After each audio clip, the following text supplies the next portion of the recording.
Hello, people. Welcome to VP's Pitara. It's Saturday, 7:30 p.m., and time for another story in VP's Pitara. And today I bring to you a very unique story, a different story. It relates to the partition of India, 1947, and it is titled The Crossover. So let us give it a begin. The Crossover. His brother, Malkit, was delayed. Surjit was worried.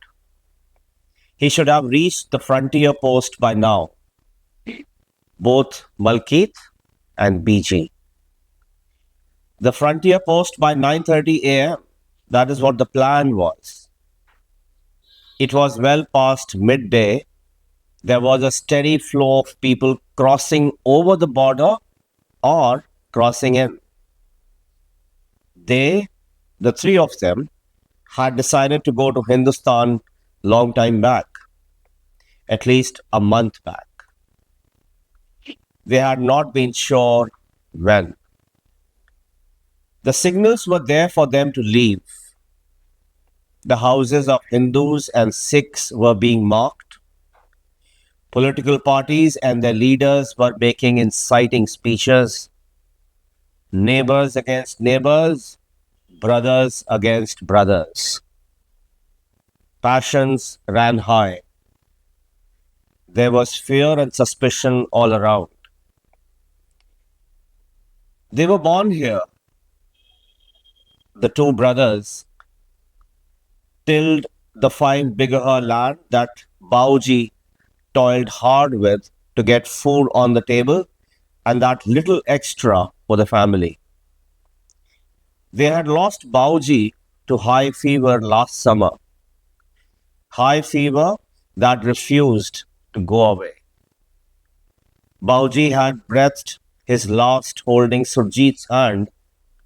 His voice had quivered as he made Surjit promise to take care of the younger brother, Malkit and Biji. Nothing will happen to you, Surjit had repeatedly assured his father. But death has the strange habit of making an appearance like an adamant guest. Surjit was responsible for the family now. He had left home 3 days earlier and had announced to friends and neighbors that he would be gone for a few days, visiting their ailing aunt at village Bhorn in Hindustan. BG and Malkit were to leave under the pretext that their Buaji, the same aunt, was no more. Of course, there was no Buaji. Their father had only brothers as siblings, no sister. They should have been here by now. There was already reports of a riot and killings near Lahore. That could be a rumor. Surjit wasn't sure. He had talked to the few local villagers. They too didn't have much to add but uncertainty. With a dejected call, Rab Rakha. Surjit wasn't sure what needed to be done next, except to wait. But it couldn't be an endless wait. Should he head back home or stay back? What if something had happened to them? To BG or Malkit? Surjit kicked himself for entertaining the thought. Or should he cross the border and head towards their common destination, the other side of Hindustan? It was around 4 p.m. The afternoon sun was kind. The southwesterly monsoon cloud cover provided the perfect spoil. The rain had held itself in the last 2 days, but grey clouds were conspiring with vengeance. Surjit wondered if this was a sign. In all the excitement, he had not eaten anything since the morning. He was hungry. An enterprising peanut seller had cycled to the area with his edible ware. Chopped onions, coriander, tomato, and farm fresh green chilies added to the ingenuous taste of the roasted peanuts. Surjit fished out 5 paise from his kurta pocket, and the peanut seller awarded him with the snack, but not before adding a pinch of salt and a squeeze of a lemon. He dabbled with the crunchy resolve for quite some time, savoring the process and the taste, his eyes never leaving the winding road that would bring in his brother and mother. He even read the piece of newsprint which held the roasted peanuts a short while ago. Sujit debated for another round of the snacks, then decided against it. A new group of people turned the bend and Surjit's alert eyes sighted them. A fresh hope ran through his system. He got up from his squatted position. His eyes scanned the new group for his Malkit and Biji. There seemed no woman in the group. All were men. He was disappointed again. Surjit would have gone back to squatting had it not been for a strange irk. Something about the group was not right, he said to himself. He could not put a finger, but something about them was definitely amiss. He continued to watch the approaching group. Then it struck him. It was the pace. Yes, it was the pace at which they walked. Each one of them. This was no group wanting to cross over. They were still about 100 meters away. Surjit's eyes searched for any bag or personal belongings on the members of that group. There were none. A few steps closer, and the faces became clearer, and by their body language, they all looked angry and menacing. Surjit watched mesmerized, unaware of the events to unfold. He would have continued to stare had it not been for one member of the group who broke the ranks and lunged forward, his hand extended. He was shouting something. Surjit could not make out the words, but the commotion was enough to draw the attention of fellow people crowding near the peanut seller. Even before Surjit could blink again, all hell broke loose. The same group of people was now running towards them, brandishing sticks and sickle and mouthing, "They are traitors! Kill them! Kill them!" They were waving their hands towards Surjit and others. Narai Takbir, Allahu Akbar. The call was distinct, and so was its message. They all ran, Surjit and others.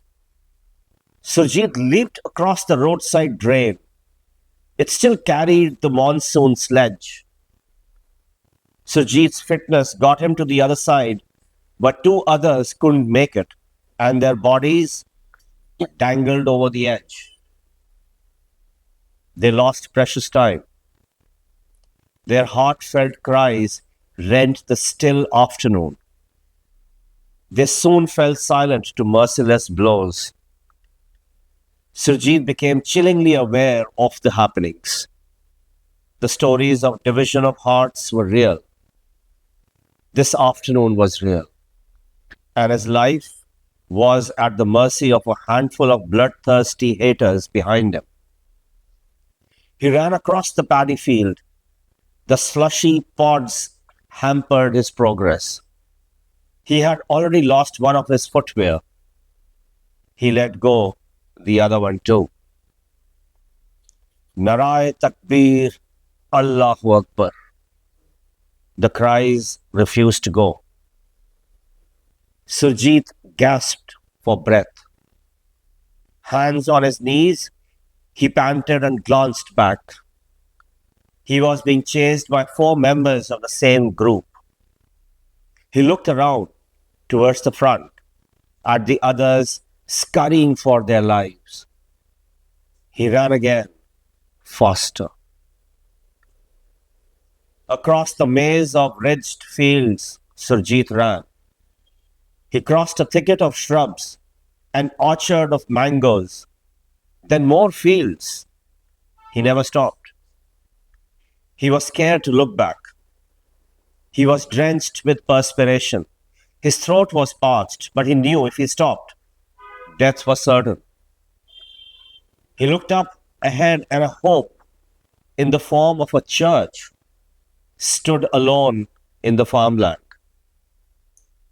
The whitewashed building stood out in the olive greens. Surjit recognized the imposing cross. There was no one in sight. He went straight for its front gate. People, the first part of the story ends here. People, this is the second part of the story. It is 1962 and the final part of the story. 1962, All Saints School on the Indian side of the border. Sir, the admission form. The man gently pushed the document towards the chief administrator of the school. The man was seated at his desk. All right, the chief replied, looking up from his work. Yes, the admission form. Have you met the principal? Yes, sir. Then what's the problem? Admission is done. Send the child from tomorrow. Chief was almost dismissive about the man. Sir, the fees. The man let the word hang in the air. The chief administrator looked up again at the man, this time carefully. You look a fine man by your looks. I'm sure you can manage the fees, which isn't much. Sirji, third child, difficulty. The man had folded his hands. He did not complete the sentence and continued to look back with hopeful eyes. No, don't fold your hands. What work do you do? Sirji, I make straps for slippers. Okay, the flip-flops. That's good. Where do you live? Chief picked up the document to find out the detail himself, but the man spoke before that. Nehru camp, sir. Acha, you're a refugee. Yes, you have mentioned that. You are Malkeet Singh. Any guardian? You must mention a guardian here. Sir, there is none. But if you have to put one, write Surjit Singh. Chief looked up again at the man, his curiosity aroused. The man continued to speak. He is my brother, but I don't know where he is. He's possibly died, but my inner self refuses to believe. Where did he lose him? The chief gripped the edges of the table. Sir, border, 15 years back. Sujit crossed the borders before us, but we could never find him. The man had gone real soft in his tone. Who are we? Chief's question kept coming. Sarjit, the fees? Malkeet tried to pull back the subject at hand. Forget the fees. Who are we? Chief's discomfort was palpable. Sarji, my BG, my mother, and myself. I was just 17 then, sir. Surjit Samuel Massey, the chief administrator of the school, got up from his position. The chair behind him pushed back abruptly. The lone typist in the room, his assistant, John, also rose in a reflex. And then Surjit Samuel Massey said, "Take me to my BG." His voice quivered. The eyes were already hazy with water. So, people, I ended the story right here. People, thank you. Thank you for watching this story, the crossover. I'll see you next Saturday. So, all you lovely people, lovely writers, dreamers, don't forget to tune in next Saturday. And of course, in the meanwhile, please take good care of yourself and don't forget to be yourself. I'll see you soon. Bye bye. People, one more important aspect. Please don't forget to like, to ring the bell, as they say, subscribe. That is only if you want to, only if you like. And please do share my stories, the link about this program, this channel, the VP's Pitara. Very essential for any YouTube blogger, if I may call myself. So don't forget to do that. I'll see you soon.